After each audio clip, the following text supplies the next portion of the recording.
Hello, and welcome to Slate Money, your guide to the business and finance news of the week. I'm Felix Salmon of Axios, and we have the two greatest Slate Money guest host personalities in the history of the show, joining forces for the first ever time on this show.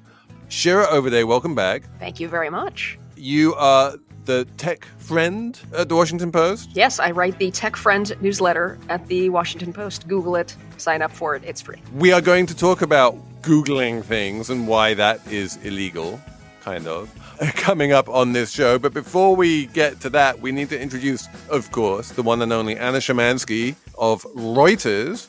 Welcome back. Hello, hello. Good to be back again. So soon. So soon. Last week, you were here talking about Japanese stonk craziness. So this week, you're going to come on and talk about Japanese stonk craziness. Slightly more Japanese stock craziness, yes. We're going to talk about what caused it and whether central banks should be paying attention and whether companies should be paying attention. We're also going to talk about the Google thing. We're also going to talk about the Boeing thing. It's a really fun show with awesome people. So stay tuned for more Slate Money.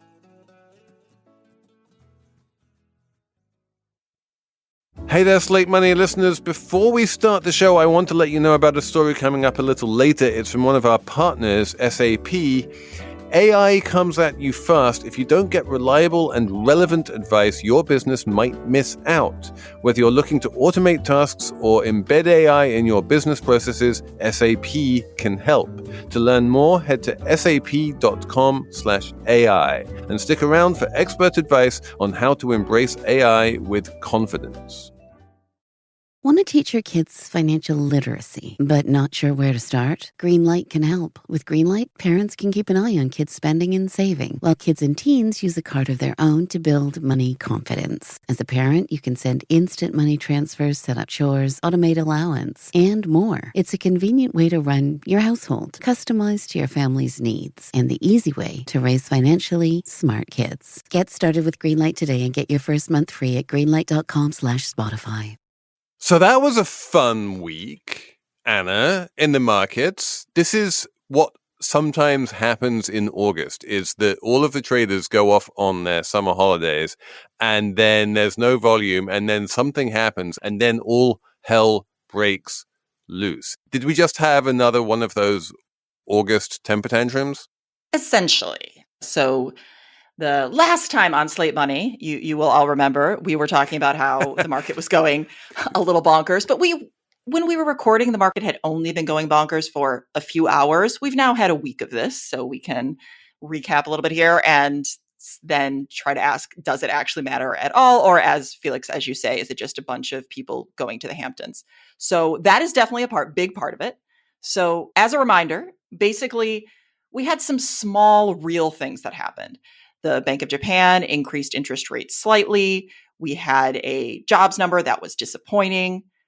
However, these were relatively small in comparison to what we actually saw in markets. We saw just massive appreciation of the yen. We saw biggest drop in the Japanese stock market in like 40 years. We saw the S&P, the NASDAQ, everything was up and down. We saw huge moves in the 2-year, huge moves in the 10-year. Credit spreads widened significantly. And you may ask, does this make sense based on how small the actual changes are? And you would be correct that it does not make sense. And that, in fact, the bigger story really is just that the market was set up for this. So both because it is in fact August, but also because you had a lot of things like very crowded trades, like we saw in the Magnificent Seven or the carry trade in the yen. You've had lots of momentum trading. You've had the rise of algorithmic trading. Also, which I think is really important and maybe not talked about enough, you've had just massive retail participation. This is both in the US and in Japan. And in Japan. And this is something I wrote about in Axios Markets this week, is what you saw in Japan in particular. It basically ticked all four quadrants. If you think of a sort of 2x2 matrix, and everything in the world should always be thought of in terms of a 2x2 matrix. But if you have like retail and institutional on one side, and momentum and carry on the other side, which are basically the different ways you can trade FX, then what you had in Japan was all four of those. You had the carry trade being done by both retail and institutions, and you had the momentum trade being done by both retail and institutions. Everyone was crowding into the same thing, which was short yen, long dollar. And yeah, when something can't go on forever, it won't. And then when everyone unwinds at the same time, shit goes weird. I still don't entirely understand how the unwinding of the yen carry trade causes a 12% one-day fall in the Nikkei. The Nikkei had been going up. It was a popular trade. You know, it's been a very well-performing stock market of late, but I never got the feeling it was a super crowded trade a la the Magnificent Seven or the yen carry trade. Well, but I think it's also the issue that if you have a stronger yen, that's not going to be as good for a lot of the companies in the index. In a weird way, the Nikkei was just kind of staying flat in dollar terms. Right. Yeah. So, I mean, I think this is also tends to be what happens when you have massive sell-offs is that things move that maybe shouldn't move. And partly that can be because somebody else also held something in their portfolio. And when they needed to sell to get money, they sold the thing they could get a good price on. So not necessarily saying that's exactly what happened with the Nikkei, but that is something you see in crises all the time where things move that shouldn't necessarily move. Or they sold the thing that has gone up the most. Exactly. Which is the Nikkei or possibly the Magnificent Seven stocks. Right. Or they just sold what was the most liquid, which would have been the Nikkei or the Magnificent Seven stocks, rather than some weird private credit strategy that they got roped into 2 years ago and they can't get out of because there's no bid. Well, also if you're in private credit, you're probably locked in for a significant period of time. Exactly. So Shira, in terms of the US tech side of this, which has been the driver of the US stock market for the past few years, I have this theory that we are in this world right now where financial weirdness is just fun for day traders. There's a lot of volatility. There's a lot of trading. There's a lot of people making money by buying things in the hope that they're going up and then selling them when they go up and that kind of thing. And none of this really has very much to do with the real world, or it has much less to do with the real world than it normally does. And so I'm super interested in when you look at your sort of actual real world technology companies, to what degree are they affected by their own share prices and gyrations therein? Look, they are, right? The market does influence reality and reality influences the markets, right? So for these tech companies, especially the largest tech companies, they are spending gazillions of dollars building up their AI technologies. And that involves spending lots of money before there's any revenue or maybe significant revenue on things like NVIDIA chips and data centers and supercomputers and people. And all of that stuff costs money. And investors have to, at this point, have faith, basically, that the revenue is going to come at some point after these large tech companies spend their gazillions of dollars building AI systems. And what we saw from big tech earnings recently was basically investors weren't sure anymore, right? Or they lost a little bit of faith, at least for now, that the kinds of investments, capital investments that building AI requires is really worth it. And the stock price is basically, if that goes down, that is an ebbing of faith in the bets that big tech is making on AI. But I guess my question is, why do these companies care whether the investors have faith? Because the investors, we call them investors, but they're not really investing in these companies. They're not putting actual money into the companies to buy H100 chips, right? If I buy a share of Apple or Google or Facebook, I'm just buying it from someone else, and the company doesn't see my money. And certainly Facebook and all of these other companies, they have proved themselves time and time again to be willing and able to make big investments, whether the stock market seems to think it's a good idea or not. I'm interested in how that feedback loop works. If the stock market falls on sort of investors having less faith in the golden promised land of AI, then how does that affect the companies, and does it actually cause them to pull back on their capex? It's a great question. And you're right. I do think, particularly for some of these companies, including Apple and maybe to a lesser extent Facebook, their message to investors is basically, we got this. Like, look at our track record. We know what we're doing. We invest in these nascent businesses all the time and make investors gazillions of dollars. So don't worry. And I think that message often works, but it doesn't always work. And I think Facebook in particular this time around, and Microsoft too, has been very communicative to investors, basically telling them, we know we're spending a lot of money upfront on these CapEx costs to build AI systems, or in the case of Facebook, to build AI systems and all these virtual reality kind of worlds that don't yet generate revenue or really have a large fan base. But here's our track record. We know we have to keep up revenue from the current products in order to justify the spending that we're making in these nascent businesses. And look, if nothing else, employees care a lot about the stock price of these big tech companies. They're paid in stock. And when their stock goes down, that means, why should I stay at Google when I can go to OpenAI or one of these other growth startups where the upside is going to be potentially larger? If you think about who's actually making decisions about what a company does, you're talking about people who a tremendous amount of their net worth is probably related to that stock price. So whether or not it should influence as much as it does, it's always going to, because of how the impact it has on the people who are actually making the decision. Although I think it's interesting you say that, because the interesting counterexample here, I guess, would be Facebook, or Meta, as we now have to call it, because it is completely controlled by Mark Zuckerberg. He makes all of the decisions. He is a dynastically wealthy gazillionaire no matter what. And he has shown himself with, first of all, his big pivot to the metaverse and then his pivot to AI to, you know, not be bullied by the stock market. And if the stock goes down, you know, he might ease up on spending eventually, but like, it'll take a long time to get his attention. It'll take a very large fall to get his attention, because he's, you know, in control either way, and he's not really motivated by money in that way.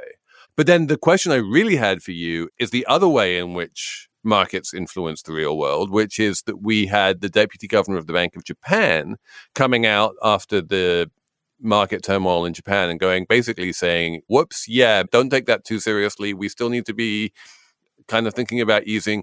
And we had, you know, people like Mohamed El-Erian coming out and saying, guys, you know, talking to all of the central banks, you can't be bullied by the markets. You have to like stick to your guns. You can't let the markets tell you what to do. But it looks like, at least in the case of Japan, the markets were telling the Bank of Japan what to do. And it also looks, if you look at the Fed funds futures, there was like a massive probability of an emergency rate cut at one point, that people thought there would be a rate cut before the next Fed meeting in September. And the only reason to do that would be because the Fed was reacting to market moves. Yeah, an emergency rate cut would have been absolutely insane, because the Fed's job is not to make sure that people who own assets never lose money. Like, that is not the Fed's job. That's not any central bank's job. So why do you think an emergency rate cut was being pressed in? What was the logic of those people who were like in the markets betting on that happening? I think partly just seeing what over, you know, the last 15 or so years, we have seen moments in which the markets have had some type of tantrum, and it has impacted Fed behavior. And so I think when people are considering what could happen, there was a and I would just say this was a very brief moment where people were thinking, oh my God, we could actually get an interim Fed cut. And I think maybe it could also be, if people think that this isn't just stock prices are going down, but there could be some type of market function issue, like this could be a really like actual problem, then that would be the only other reason you would actually have a interim rate cut. But I don't actually think a significant part of the market really thought that that was going to happen. And it would have been horrible signaling, just like, frankly, it's horrible signaling from the Bank of Japan. Central banks are their most effective when people believe that they're going to do what they say. And when they show that they're not necessarily going to do that, because they're just going to respond to markets, then what they're going to do is incentivize the worst behavior in markets. They're going to incentivize the worst behavior among corporates. They're going to incentivize a lot of things that make economies less efficient. So I actually think this is a big deal. And I think that and I agree with Mohamed El-Erian 100% that central bankers should not be caving to markets. So, we've had a lot of, this is called many things. It's called the Fed put, it's called the plunge protection team.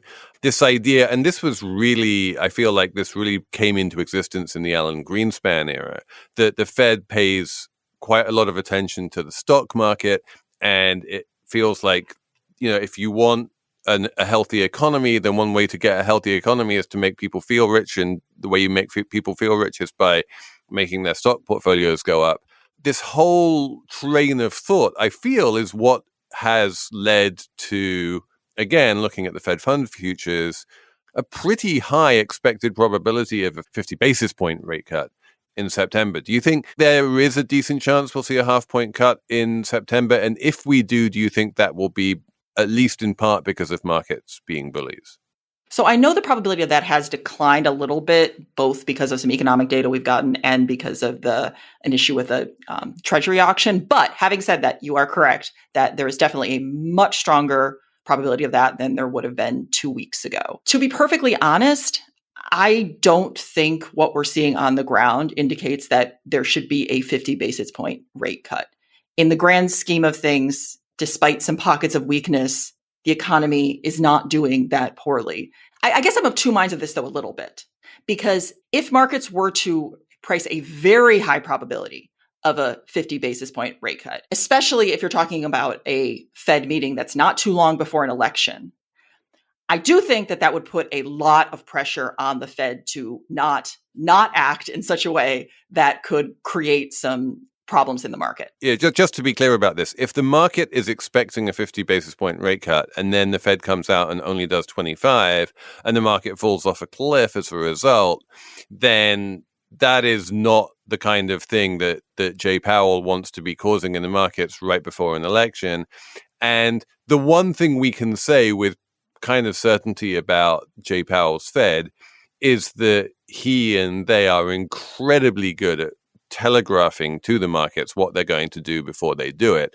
And if we wound up in a place where the market was clearly pricing in 50 basis points, and if Jay Powell was like, that's crazy, we're not going to do 50 basis points, you would see a John Hilsenrath piece in the Wall Street Journal. 100%. Yeah. Maybe like a week beforehand saying, come on, guys, this is not going to happen. And then the market would come to its senses. Yeah. And as I said, leaving aside the issue of what's being priced in or the election, I also think there's the signaling of what a 50 basis point cut would indicate. And to me, it would indicate that there are bigger problems than I think there currently actually are. I realize many people don't agree with me. Many people think the Fed should already be cutting, but I just don't think that makes a tremendous amount of sense, especially when you're talking about the fact that the Fed is the most powerful institution essentially in the universe, or at least in the world.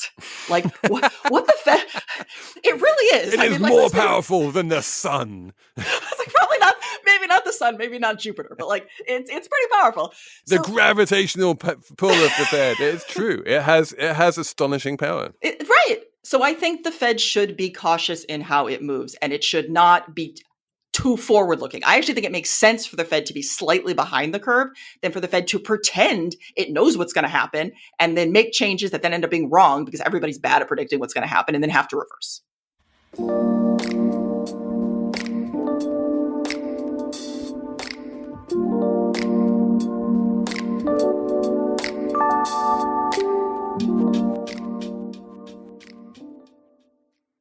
This episode is brought to you by SAP. First, the bad news. SAP Business AI won't help you generate cubist versions of your family's holiday photos, but it will help you understand which supplier is best to help you roll out your plant-based packaging in Southeast Asia, identify the training your junior project manager needs to rise up the ranks, and automate repetitive tasks while you focus on big innovations, so you can be ready for the next opportunity.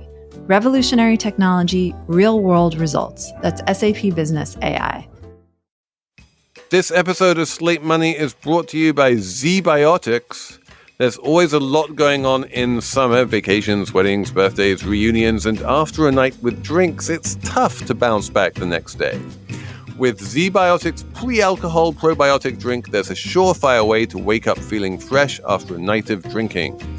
Pre-alcohol is the world's first genetically engineered probiotic. It was invented by PhD scientists to tackle rough mornings after drinking. Here's how it works. When you drink, alcohol gets converted into a toxic byproduct in the gut. It's this byproduct, not dehydration, that's to blame for your rough next day. Pre-alcohol produces an enzyme to break this byproduct down. It's designed to work like your liver, but in your gut where you need it most. So get the most out of your summer plans by stocking up on pre-alcohol now. Go to zbiotics.com/money to get 15% off your first order when you use money at checkout. Pre-alcohol is backed with 100% money-back guarantee, so if you're unsatisfied for any reason, they'll refund your money, no questions asked. Remember to head to zbiotics.com/money and use the code MONEY at checkout for 15% off. Okay, so in corporate terms, if the Fed is the dominant institution in the universe, then the dominant corporation in the universe, Shira, is Google, right? At least when it comes to the way we interact with the internet on a daily basis. I'm sort of imagining, the SAT analogies quiz, right? The Fed is to the universe as Google. Anyway. Exactly. Yes. And so who is this judge who just came out and said, you know what, the Google is so powerful, it is actually illegal? Yeah, this is Judge Amit P. Mehta, the federal court judge, and an antitrust lawyer who's been critical of Google's power said to me, that he was generally not a very judgy judge, right? He's been kind of measured during the Google antitrust trial. But she said that his decision was very judgy. It was sort of decisive. He said, quite declaratively, Google is a monopoly and it has abused its monopoly power. Period. And specifically, this is not the weird stuff about the App Store that is not really completely core to Google's identity. We are talking here about search, which is the thing that the word to Google, like it has become a verb. Whenever a company becomes verbified, you know that they're going to run into an antitrust thing at some point. The Kleenex antitrust case is coming. It's a leading indicator, yeah. Exactly. But no, I mean, I feel like Hoover did that too at once. And then also, like, companies themselves really hate being verbified because they like lose their trademarks. Anyway, that's a whole other thing. Google became verbified. It then became a monopoly, one or the other. I'm not quite sure what the sequencing is. But talk us through this, because it is not illegal to be a monopoly in this country, but it is illegal to abuse your monopoly in this country. We all understand that Google has a monopoly in search. So in what way did it abuse that monopoly? Right. First of all, Google didn't agree that it had a monopoly in search, but let's put that aside. Judge Mehta said it does. Which is ludicrous on its face. It has 98% market share. Come on, you have a monopoly. I think one of the lessons from the Microsoft antitrust case is if you're a monopoly, just admit it, right? Don't try to fight it. Just stipulate we're a monopoly. As you said, that's not against the law. So what Judge Mehta said, essentially the heart of this case was exclusive contracts that Google made with a number of companies, mostly Apple, but also Samsung on its Android phones and Firefox, the web browser, to basically make Google the default, the built-in search engine. Anytime you use the Safari browser and Google search for something in the search box, Google pays Apple $20 billion a year plus, we learned in this trial, to ensure that Google is the built-in, the automatic option. And if you want to use something else, you, the consumer, have to make an active choice. And most people do not. I feel like this here show, Slate Money, over-indexes to iPhone users. So if I'm on my iPhone and when I type into the search bar in Safari and I'm automatically using Google, where and how do I change that? Okay, this is a great question. I feel like if I had an iPhone in front of me, I would... you can do this. It can be done. You can Google how to change the default search engine. Google how to change the default. But no one does that because no one changes the defaults.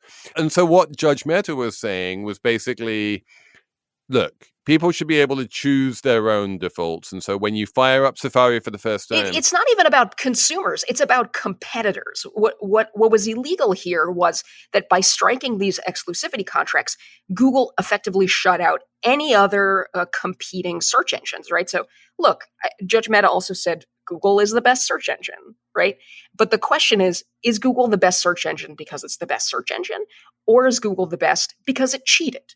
Right. And the reality of search is that the more data you have, the more users you have, the more indications you have of somebody clicking, the third link when you Google something instead of the first link. It's a feedback loop that more users, more advertisers makes Google better to the point where no competitors could compete. And also Google guaranteed that through these exclusivity contracts by saying, no, Apple, you couldn't use Bing even if you wanted to, even if Bing paid you more money, because we've made an exclusive contract. And that's the conduct that Judge Mehta said was evidence of abusing the monopoly, is essentially keeping out competitors through these illegal contracts. So this is the bit that I have to say puzzles me. Let's say that Google just kind of said, fine, you know what? We don't need exclusivity on Safari. We will pay nothing to Apple, and people who use Safari can pick any search engine they want. Like, in that world, 90% of people would still choose Google, and Google wouldn't have to pay Apple any money. Wouldn't that be better for Google? Yes, and I've certainly heard that argument made in the last few days that basically Google might turn out just great from this. If you give people a choice when they use Safari to use Bing or DuckDuckGo or something else, and most people pick Google anyway, and then Apple doesn't get its $20 billion a year from Google, Google's doing just fine. And we'll see. I think the government knows that this is a risk because that's basically what happened when Google lost antitrust cases in Europe, that people got kind of a choice screen, right, of whether to use Google or something else. And it didn't really make a difference in Google's market share. And the government knows that, and Judge Mehta knows that. So it may be that the remedies in this case, the fixes to Google's illegal behavior, will be more stringent than what we've seen in other cases to cure this behavior. But you're right. It could be that the end of this case is that Google's just fine. Wouldn't curing this behavior, though, be kind of bad for consumers? Because then we're going to end up having to go through 8 million steps to get to Google, or we're going to be forced. I've recently been tricked into using Bing on a computer and it was not good. So I guess that's my other question. I'm not saying that Google clearly is a monopoly, and I'm not saying that that's a good thing, but I also feel like, does any of this benefit consumers whatsoever? I just need to say in Emily's absence, this is the classic Emily argument. She's like, Apple's a monopoly and I love it because it makes my life better. Right. And I think it's a really good question. So I'll say two things about that. One is, it is very difficult, right, to be imaginative about alternative versions of history and alternative versions of the future where Google was not allowed to become as monopolistic as Judge Mehta says it is, right? What maybe search or our technology would be even better if Google had not engaged in this illegal activity. So, that's one aspect. It's sort of current reality versus an alternative version of reality that never happened because Google engaged in this conduct, right? And, there are people who complain about the quality of Google search. There's been 1,000 news articles about it, right? Of Google search degrading and kind of stinking right now. And the other thing I'll say about it, and this sounds almost paternalistic, so with apologies, I think part of the anti-monopoly argument is you, consumer, don't know what's good for you, right? That you might think Google is best, but the reality is, we're making markets more competitive in your best interests. Even if you think Google is great or Apple is great, why don't meddle with this? We're happy with things the way they are. I think some of the antitrust arguments and some of the laws, basically, we don't allow illegal conduct. That is not how we do things in the United States. I have two questions. One is basically, I have this just vibe here that it's too late. Google is a monopoly. It engaged in illegal conduct. We have a judge now officially finding that to be a fact. And there really is no remedy at this point. That train left the station a long time ago. you can't break up Google and fix this problem because the Google search monopoly is the Google search monopoly. And it's going to be almost impossible to fashion a remedy to actually deal with it at this point. But then my other question is, like, if you go back to the Microsoft antitrust trial in the sort of 80s and 90s, one of the things that you saw there was a lot of vilification of Bill Gates as this incredibly aggressive and unpleasant monopolist. And one of the curious things about Google is that there doesn't seem to have been an individual who prosecuted this strategy. It's hard to look at like Larry Page or Eric Schmidt or Sundar Pichai and say like, ooh, isn't that an evil monopolist? You know, they've managed to somehow escape that kind of personal blame for this. Yeah, I mean, I will say that, consumer attitudes about Google have degraded a little bit. And part of it is this kind of feeling that Google is too big. And part of it is, there's suspicion in conservative circles that Google, kind of tilts search results or other parts of its empire to kind of disfavor conservative viewpoints. But you're right. There was no evil, villainous CEO on the stand, really. And I think part of that is every tech company learned from everything that Microsoft did wrong in that antitrust case, including Bill Gates being absolutely a defensive jerk in depositions and on the stand.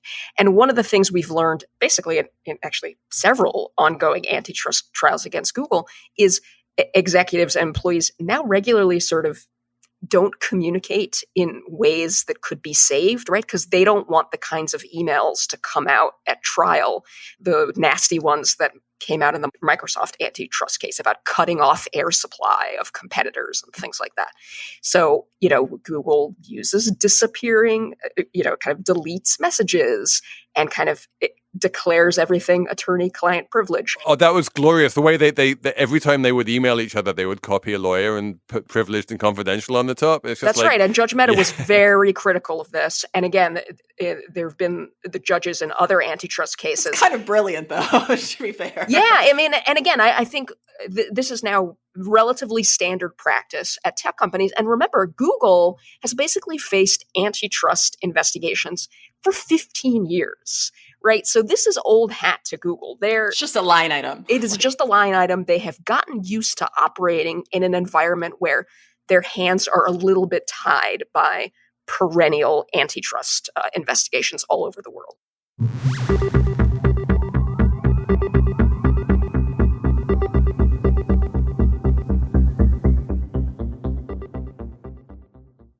Have you heard about Doublenomics? It's okay if you haven't. It's extremely niche and practiced by Discover. Here's an example. Discover automatically doubles the cashback earned on your credit card at the end of your first year with Cashback Match. That means with Discover, you could turn $150 cashback to $300. It pays to Discover. See terms at discover.com/credit card. Slate Money is sponsored this week by Fundrise. You know the rule, right? Buy low, sell high. It's really simple, but it's not necessarily an easy concept because right now, high interest rates have crushed the real estate market, prices are falling, and properties are available at a discount. So Fundrise believes now is the time to expand the Fundrise flagship fund's billion-dollar real estate portfolio. You can add the Fundrise flagship fund to your portfolio in minutes by visit fundrise.com/money. That's fundrise.com/money. Carefully consider the investment objectives, risks, charges, and expenses of the Fundrise flagship fund before investing. This and other information can be found in the fund's prospectus at fundrise.com/flagship. This is a paid advertisement. This podcast is brought to you by Slate Studios and SAP. AI is moving so fast. If you don't get reliable and relevant advice, your business might miss out. Welcome to Dear Artie, an advice column from SAP, where we tackle the tricky questions at the intersection of AI and business. Here's our expert, the technology futurist, Ian Kahn. Hi, I'm excited to dive into today's question. Dear Artie, the supply chain has been a friend and foe to my company. Can AI make us more resilient? Signed, Supply Chained to Uncertainty. Hey Supply, Here's how AI in the supply chain can help. AI can massively automate data analytics and understand the movement of your goods. AI can point out weak links, market demand trends, optimal logistics, and other important aspects that impact the top and bottom lines for the business. Take the example of a large grocery chain that has hundreds of vendors spread through the country. In some cases, you may need to reroute shipments to other stores, such as in the case of fresh produce, a good that can go bad very fast. Managing such a supply chain is heavily dependent on the data provided, and AI can help optimize this information so that your supply chain works at its optimal levels. Embrace AI with confidence. Head to sap.com/AI to learn more. So, from the monopolist of tech to the monopolist of airplanes, Boeing is the only game in town when it comes to planes built in the Americas. And it's one of only two games in town when it comes to big passenger planes built anywhere in the world. Shira, what's the latest? Well, where do you start, right? Boeing, not a great year, right? It started 2024 with that panel that blew out midair on an Alaska Airlines Boeing plane. It pleaded guilty to federal felony charges over those fatal crashes of their 737 MAX 5+ years ago. It hired the new CEO, started this week, Kelly Ortberg, who's sort of a veteran of aerospace companies, smaller aerospace companies, Rockwell Collins. They're buying one of their largest suppliers to sort of vertically integrate some of their factory operations and hopefully improve quality control. And, they might have stranded 2 astronauts in space for 8 months. Like, they were meant to be up there for like a week or something, and they've been up there for 2 months, and they might not be coming down until February. Yeah, they were, the Starliner, the Boeing spacecraft, took them to the International Space Station. As you said, it was supposed to be an 8-day kind of trip. And NASA got a little bit worried based on some of the things that went wrong on the flight there, that it might not be safe for the Boeing spaceship to bring them home. And so now they're like, maybe Elon Musk's spacecraft is going to have to take them back in February. I'm just sort of imagining these astronauts, like, did they leave milk in their fridge thinking they're going to be gone for a week and now they're going to be gone for 8 months? It's a crazy place to be stranded. Oh, whoops, I found myself in a space station for much longer than I expected. So Kelly Ortberg he's like, I'm moving back to Seattle and I am going to walk the factory floor. And we should mention as well that this acquisition of Spirit, not the airline, but rather the plane parts company. Spirit was spun off from Boeing, a few years ago in part of some genius bit of financial engineering, which was clearly a bad idea. And now they're like, whoops, that was a bad mistake. We have to buy it back and reincorporate it into our production line, because effectively what they're saying is, the problem with the plane door blowing off was Spirit rather than Boeing. It's just like, okay, whatever. The whole thing is basically a shit show. And I do wonder, and we've talked about this on the show before, we've reached the point now after a whole bunch of financial engineerings and layoffs and the 737 MAX fiasco. We've basically reached the point at which no one in Boeing, there's no institutional knowledge of how to build a new plane. No one at Boeing has ever built a new plane before. They've only ever built like versions of existing planes. And it feels like this is a company that is in decline, but there's also really no opportunity given the economics of aircraft manufacture. There's no real opportunity for anyone to start up a new aircraft manufacturer. It's not going to happen. We're stuck with Airbus and Boeing, even though they're both kind of crappy. This sort of, again, maybe this is like tech writer brain, right? That I see everything through the tech lens. This sort of reminds me a lot of Intel, right? Which is the great American champion in computer chips. It helped put the silicon in Silicon Valley. And obviously, Intel has not declined nearly as much as Boeing, or as seriously as Boeing. It kind of has in terms of market share. But it's the kind of thing where, the United States was the leading chip manufacturer. Yeah, but people don't die. People don't die. Yes, I think that's the key. But, Intel was the chip manufacturer in the United States and arguably the world.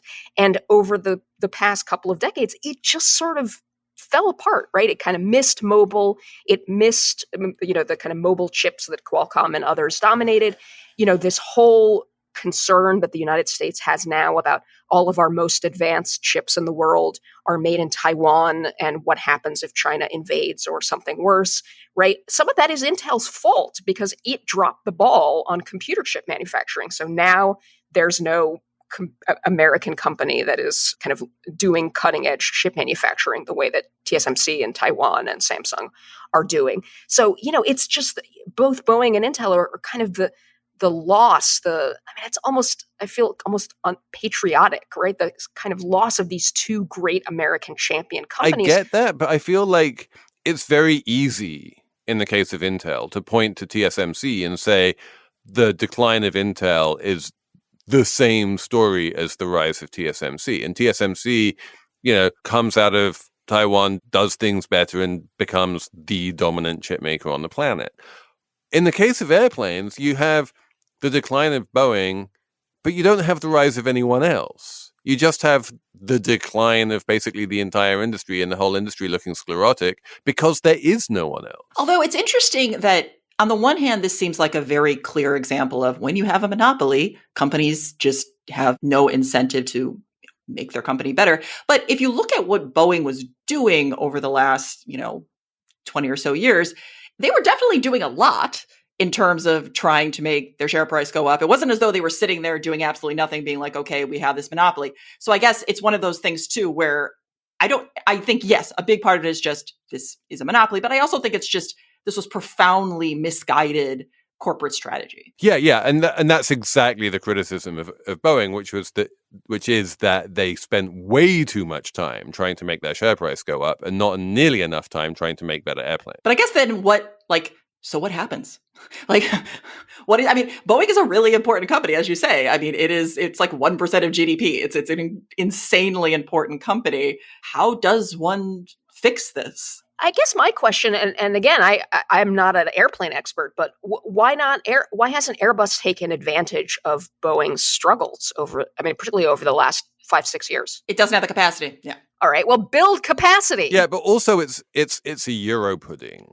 Like, no one's in charge of Airbus. Like, if in order for Airbus, Airbus is the anti-Boeing, right? So at Boeing, you have like David Calhoun and all of these like Jack Welch acolytes coming in and firing 25% of the workforce and doing stock buybacks and moving their headquarters to low tax jurisdictions and doing financial engineering and doing exactly what Anna was saying about trying to get the share price up and kind of forgetting that underneath it all was like aircraft manufacturer that really needed to care about safety.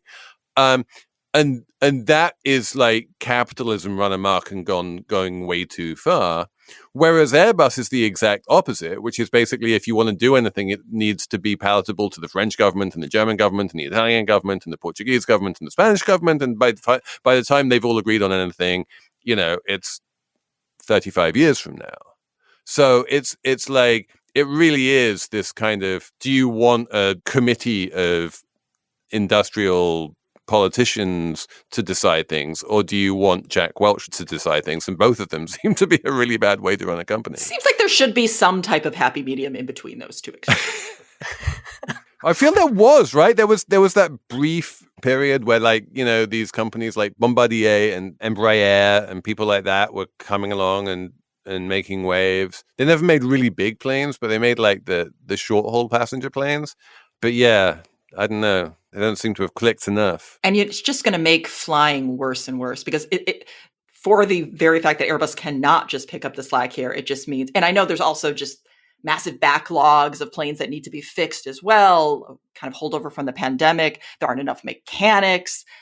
I feel like flying is just going to get even worse. My prognosis here is that it's going to get worse for another 20 years. And then eventually we're going to have amazing electric planes that are going to be amazing. 20 years is a long time. It's a long time. I'm not holding my breath.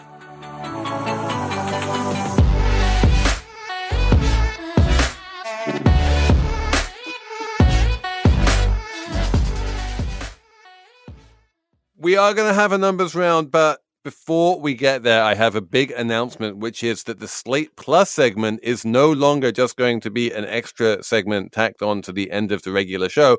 It is now an entire standalone mini episode, which is available in your Slate Plus podcast feed. This should allow you to discover subscriber content a bit more easily, and that will help us keep the studio lights on. In this bonus mini episode, Shira and Anna and I are going to be talking about non-alcoholic drinks and non-alcoholic beer and Diet Mountain Dew and Iron Brew and Diet Coke and Spindrift and basically what is going on with Topo Chico. Like, there's been an explosion of these things. What is going on with that? We will talk about that. If you're a Slate Plus member, you can access that in your feed right now. If you're not a Slate Plus member, if you don't want to hear the ads, and if you want a bunch of other great Slate stuff, including paywall-free access to the website, then sign up for Slate Plus, which gives you ad-free listening on all Slate podcasts, plus the members-only newsletter, and, of course, this exclusive bonus Slate Money episode. Subscribe now. If you're on Apple Podcasts, then there should be a try free button at the top of the show page, or just go to slate.com/money plus. That's slate.com/money plus.